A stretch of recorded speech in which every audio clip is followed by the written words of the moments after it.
اللہ حضرت جی بہت زیادہ حدیث موجود ہیں، جب بندہ سب دیکھے گا، بندہ کہے گا اللہ کی بارگاہ میں یا اللہ ایک موقع دے، یا اللہ ایک جان دے، میں ساری نمازیں پڑھوں گا، میں تیرا ذکر کروں گا، تیرے سونے محبوب پہ درود، یا اللہ ایک بھیج مجھے واپس۔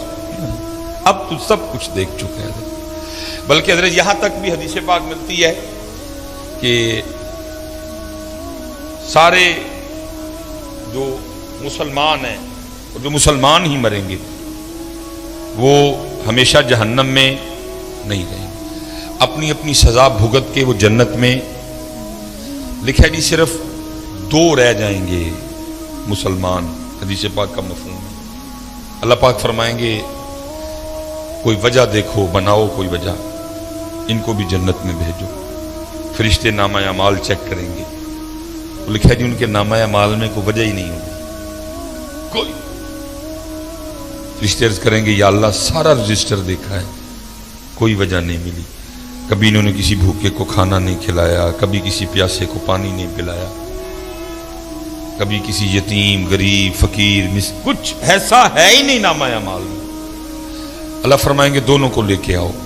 لکھا ہے جی اللہ معاف فرمائے جو جسم ہے وہ جہنم کی آگ کی وجہ سے جل کے کوئلہ ہو چکے ہیں، اللہ پاک نگاہ رحمت فرمائیں گے، جسم پھر سرسبز و شاداب ہو جائیں گے۔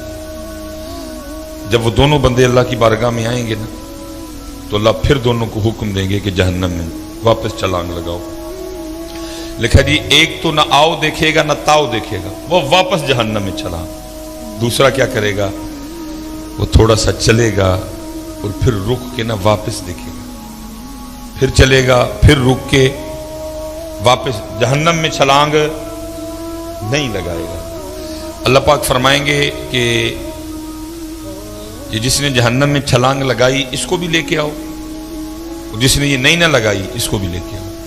وہ جس نے لگائی ہوگی ظاہر ہے جسم پھر جل چکا ہوگا، اللہ پھر نگاہ رحمت فرمائیں گے جسم۔ اللہ پوچھیں گے وہ بندیا تجھے پتا تھا جہنم بڑی تکلیف دینے والی جگہ ہے تو پھر چھلانگ لگا دی؟ عرض کرے گا رب کریم تو نے مجھے 60 سال 70 سال زندگی دی اور میں کیسا بد نصیب تھا کہ میں نے تیری ایک بات بھی نہیں مانی ہے۔ میں نے کہا بندیا اج پھر موقع ملے اپنے رب دی گل منن دا، انہیں پینا سڑنا ہے وہ حج ہی مان جا، پینا سڑنا ہی ہے لیکن آج ہی مان جا۔ اس لیے رب کریم میں نے پھر چھلانگ لگا دی۔ اللہ فرمائیں گے اچھا چل جا تجھے معاف کیا، چل جا جنت میں۔ دوسرے کو پوچھا جائے گا بندے ساری زندگی بھی بات نہیں مانی آج پھر نہیں مانی؟ بڑی حضرت اس دن بندے کو اس سے زیادہ کوئی حسرت نہیں ہوگی کہ میں نے اپنے رب کی بات کیوں نہیں مانی تھی۔ بندہ کہے گا یا اللہ ایک جان دے پھر واپس، اب میں پڑھوں گا نماز، میں اٹھوں گا فجر کے لیے، میں تہجد بھی پڑھوں گا، جو تو نے مال دیا ہے میں خرچ کروں گا اس کو لوگوں پہ، لیکن تب کیا کہا؟ اب بندے وقت گزر گئے، تو دیکھ لیا سارا، قبر تو نے دیکھ لی، حشر تو نے دیکھ لیا، جنت تو نے دیکھ لی، جہنم تو نے دیکھ لی، حساب تو نے دیکھ لی۔ اب تو مزہ تو تب تھا نا بغیر دیکھے مانتا، اب تو سب دیکھ چکا، اب گیا موقع۔ تو اللہ پوچھیں گے ساری زندگی بھی بات نہیں مانی آج پھر نہیں مانی؟ تو بندہ کیا عرض کرے گا رب کریم میری بدبختی کہ میں نے تیری بات نہیں مانی۔ تو اللہ کہیں گے آج کیوں نہیں پھر مانی؟ تو عرض کرے گا رب کریم میں نے ایک دن کسی عالم سے سنا تھا کہ تو نے اپنے عرش کے اوپر لکھوا رکھا ہے کہ ان رحمتی وسیعت غضبی، بے شک میری رحمت میرے غصے پہ غالب ہے۔ تو جب تو نے حکم دیا نا جہنم میں جانے کا تو میں سمجھ گیا کہ اس وقت معاملہ غصے اور غضب والا ہے، اس لیے تھوڑا سا چل کے رخ کے دیکھتا تھا، ہو سکتا ہے دریا رحمت جوش میں آ چکا اور مجھے معافی مل جائے۔ اللہ فرمائیں گے جا تو اس کو بھی جنت میں لے جاؤ۔ اس دن اس سے زیادہ بندے کو کوئی حسرت نہیں ہوگی کہ میں نے اپنے اللہ کی بات کیوں نہیں مانی تھی، میں نے کیوں نماز نہیں پڑھی تھی، میں نے کیوں ذکر نہیں کیا تھا۔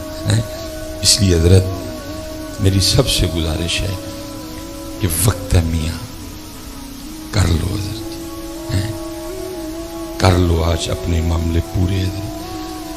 اللہ کی قسم ہے، کیونکہ سنا کہ آپ کو تو کچھ ہو نہ ہو پر مجھے بڑا کچھ ہو جاتا نا، پھر کھانے کو دل کرتا ہے. ویکھ دے پہ نا ایڈے مشہور مولوی دیاں باواں ایڈیاں ماڑیاں ہونی چاہیے.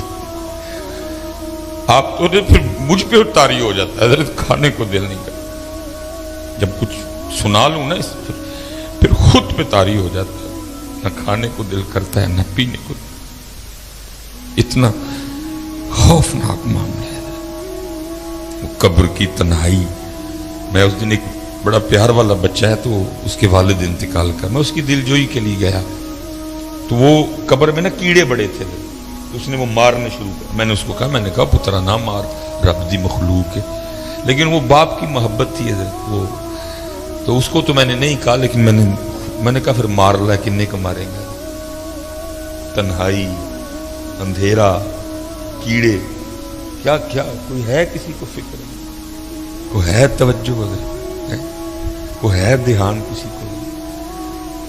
اسی کو سجا رہے ہیں جی، اسی پہ پاؤں کے جی اے ٹیلاں لا دیو، رنگ نہیں سونا، اے والیاں لا دیو. ہن 2 سال ہو گئے نے جی، انہیں بھی لا دیو جی اے والیاں. ٹھیک ہے بھائی، اللہ نے اگر تجھے دیا ہے تو تیری مرضی ہے، لگا. لیکن میری گزارش اتنی ہے بھائی، جدھر کتنا تو رہ لے گا، ادھر کتنا، آخر کتنا رہ لے گا. میں نے آگے کہا نا جی، میں آپ کے لیے 200 سال عمر کا دعا گوں، صحت والی. لیکن بھائی 200 سال بعد بھی جانا ہے. تکلیف یہ ہے کہ بھائی جس کو چھوڑنا ہے، مانتے ہو چھوڑنا ہے، چھوڑ کے جا رہے ہیں. مرید حسین صاحب چلے گئے، میرے والد صاحب چلے گئے، میری والدہ صاحبہ چلی گئیں، حکیم صاحب چلے گئے، حکیم خادم علی صاحب چلے گئے، حافظ محمد عالم رحمۃ اللہ تعالی علیہ چلے گئے. کتنی دیر حضرت یہ تو ٹیلوں میں رہ لے گا؟ کتنی دیر میاں تو اس گدے پہ سو لے گا؟ کتنی دیر تو اس بیڈ پہ سو لے گا؟ تو نے یہ گدا بھی چھوڑنا ہے، تو نے یہ بیڈ بھی چھوڑنا ہے، تو نے یہ ٹیلیں بھی چھوڑنی ہیں، تو نے یہ ڈائننگ ٹیبل بھی چھوڑنا ہے، تو نے یہ محلہ بھی چھوڑنا ہے، تو نے یہ گاؤں بھی چھوڑنا ہے، تو نے یہ پنڈ بھی چھوڑنا ہے، اور تو نے جانا ہے میاں، تو نے جانا ہے. دکھ صرف یہ ہے، ٹھیک ہے بھائی بناؤ کرو تو یہ میرا گھر بھی سب کچھ ہے، ٹیلیں بھی لگی ہیں، صوفے بھی ہیں، سب کچھ ہے حضرت. لیکن اللہ کا شکر ہے میری آج فجر کی غیر حاضری نہیں، الحمدللہ. میری کل عشاء کی غیر حاضری نہیں ہے، میری کل مغرب کی غیر حاضری نہیں. یہ ٹیلیں تب کام خراب کریں گی جب ساتھ غیر حاضریاں لگیں، کیونکہ جو آگے والا گھر ہے نا، اس کو نماز میں سونا کرنا. ادھر کوئی روشنی نہیں ہوگی، اتھے کوئی وارڈا، کوئی میٹر، کوئی دیوا، کوئی لالٹین. قبر کی روشنی ادھر سے لے کے جانی ہے.